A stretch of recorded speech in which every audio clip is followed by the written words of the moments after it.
Chers amis, bonjour. Nous sommes le mardi 16 juillet 2024. Il est presque 9 heures. Quelques news de l'Arménie, de l'Artsakh et de la diaspora arménienne. Tout d'abord, je tiens à présenter mes condoléances à mon beau-frère, Nazaret Nazo Chazorilian, pour la disparition de son épouse, voilà, Nadia. Donc, cher beau-frère, courage, courage, tout simplement. C'est vrai que c'est une disparition qui vient trop tôt. C'est toujours comme ça, hein, c'est trop tôt. Voilà, nous te soutenons, tout simplement. Hier soir, donc Radio Arménie Lyon, donc un petit événement, donc l'histoire des Arméniens au JO depuis l'Antiquité jusqu'à Paris 2024, une très très belle émission d'1 heure qui a été enregistrée, qui est sur le site de Radio Arménie en fait. Hein. Vous pouvez voir donc la vidéo sur le site de Radio Arménie, www.radioarménie.com. Donc tout attaché, hein, Radio Arménie, voilà, donc avec Rajak, l'émission, donc avec Rajak, Nechté et Com. Et j'ai eu l'honneur donc durant plus d'une demi-heure de détailler l'histoire des Arméniens et de l'Arménie au JO avec le nombre de médailles, le nombre de participants, tout y est tout simplement mes amis. C'est un petit peu une reproduction des 6 pages que j'ai effectuées avec mon ami Aaron Boyadjian sur le mensuel Nouvelles d'Arménie magazine de ce mois donc de juillet, août, que vous pouvez trouver d'ailleurs sur le magazine avec de très belles photos. Et puis cette historique qui est importante, dans quelques jours s'ouvrent les JO et l'Arménie avec 15 représentants sera présente. Voilà, tout simplement. Il faut soutenir l'Arménie, bien sûr la France, hein, mais l'Arménie aussi. Voilà. Alors, le métro d'Erevan donc, va passer à partir de janvier prochain. Donc, il n'y aura plus de jetons, plus de tickets. Donc, ce sera tout en QR code, tout automatisé, tout électronique en fait. Hein, voilà, les billets seront des billets électroniques, sans doute sur des portables, hein, des smartphones. Voilà, donc à voir. Donc, pour le nombre de touristes, des touristes qui empruntent le métro d'Erevan, il y en a très peu par contre, hein, de touristes qui empruntent le métro d'Erevan. Et c'est dommage parce que c'est un très beau métro. Voilà, nous on l'a fréquenté plusieurs fois. Mais bon, il faut y penser quand on est à Yerevan. Voilà, donc à partir de janvier 2025, tout sera automatisé. Donc en fait, il n'y aura plus de jetons, de tickets. Ça sera dématérialisé.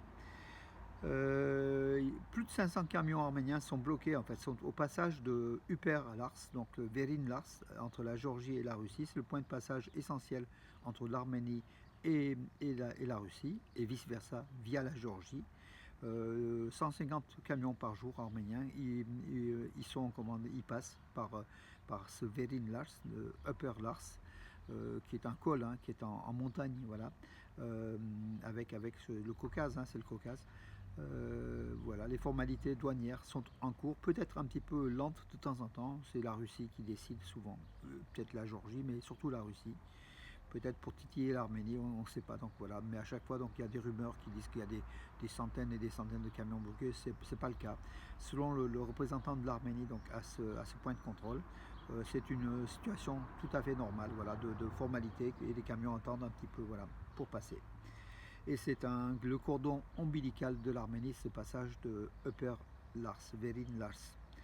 Des enseignants arméniens, donc de la diaspora, sont en Arménie, une soixantaine, je crois, d'enseignants qui ont fait des stages de préparation offerts par le gouvernement arménien. Donc, ils ont été au centre Toumo.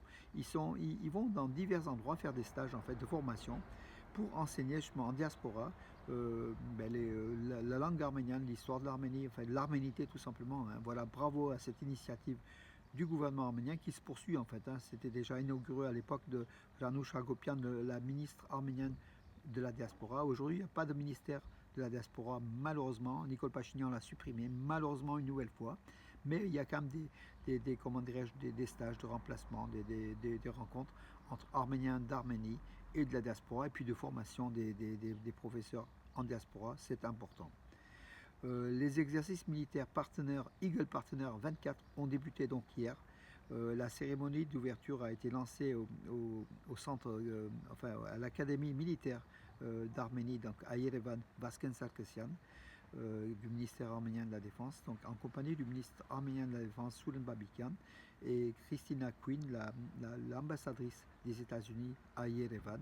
Il y avait aussi le général Assorian, qui est le chef de l'armée, enfin le général, le chef d'état-major de l'armée arménienne. Voilà donc les éléments qui vont se poursuivre sur plusieurs jours. Hein. Ces exercices militaires conjoint entre l'armée arménienne et les Américains, qui n'est pas pour plaire à la Russie, bien évidemment, qui menace l'Arménie de cette présence américaine, donc des forces américaines, de l'OTAN, hein, il faut le dire aussi, hein, donc ça fait partie donc aussi, même si ce sont des gardes civiles, enfin bon, on contourne le problème, mais l'Arménie se rapproche bien sûr de l'OTAN, se rapproche de l'Occident, se rapproche de l'Europe. Les autorités arméniennes ne fournissent toujours pas les coordonnées des postes frontières installés donc, dans la région de Tavush. C'est des bornes frontières qui ont été installées. Donc il n'y a pas encore une carte précise, donc définitive de ces bornes qui ont été installées sur 12 km dans la région de Tavush, au nord-est de l'Arménie, à la frontière entre l'Arménie et l'Azerbaïdjan. Donc Sputnik Arménia, qui est plutôt pro-russe, hein, pro-russe et pro-Kocharian, pro-Sarkisian, peut-être anti-Pachinian. Sputnik Arménia a demandé au vice-ministre, au vice-premier ministre arménien, le bureau du vice-premier ministre arménien Meher Grigorian, des détails sur ces positions de ces bornes frontières entre l'Arménie et l'Azerbaïdjan installées dans la région de Tavush, avec le chef-lieu Ichevan qui est jumelé avec Valence, hein, vous le savez. Voilà, donc le gouvernement, donc le bureau de Meher Megelchan repousse, donc voilà, logiquement, il avait jusqu'au 1er juillet, officiellement, selon les accords arméno-azéri, pour fournir le détail justement des positions de ces bornes frontières. C'est pas ça qui est très très important, mais en tout cas, ça dénote que le process est en cours. Peut-être qu'il a pris du retard. On verra après la région de Tavush sur quelle zone frontière vont être installées ces bornes.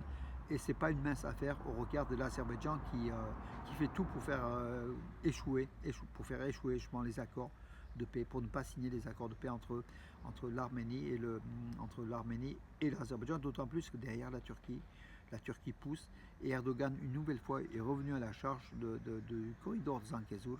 La Turquie reparle encore du corridor de Zangezur.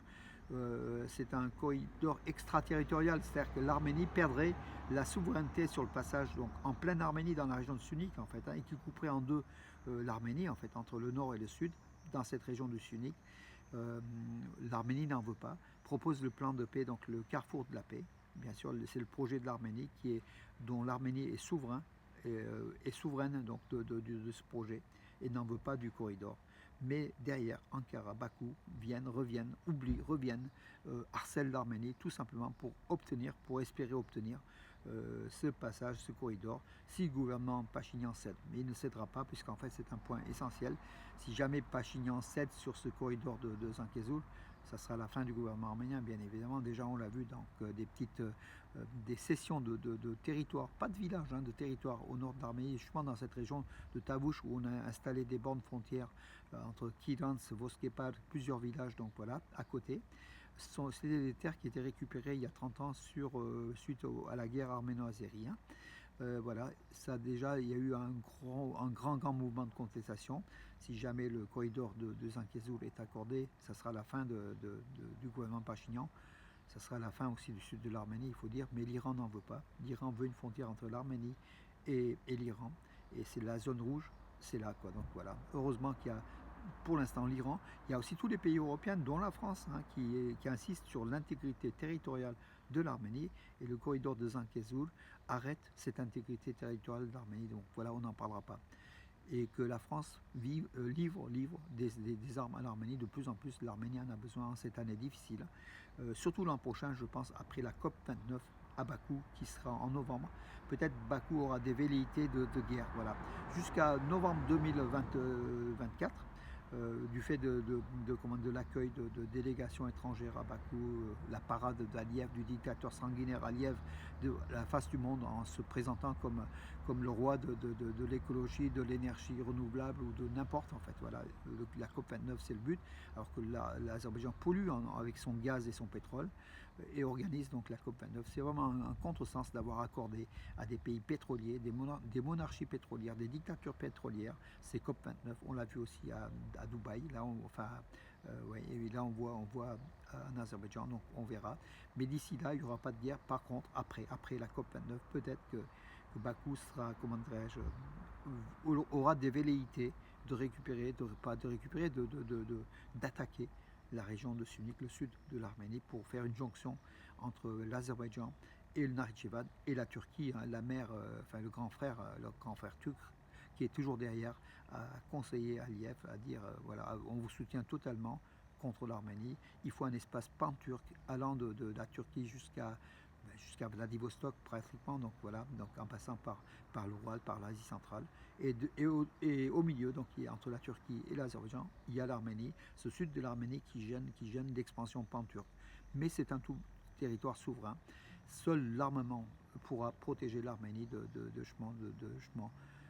pour qu'elle défende sur l'intégrité territoriale des 29 743 km², comme a précisé Nicole Pachinian, alors que nous on allait vers 29 800, dont 150 km sont occupés par l'Azerbaïdjan toujours. Hein. Voilà, on n'en parle pas, mais on en reparlera à l'établissement de bornes frontières justement dans ces parties-là. Donc quand ça va descendre, après le Tavouche, il y aura la région de Kerarkunik, de Vayotsor et surtout de Syunik. Et là, les problèmes viendront.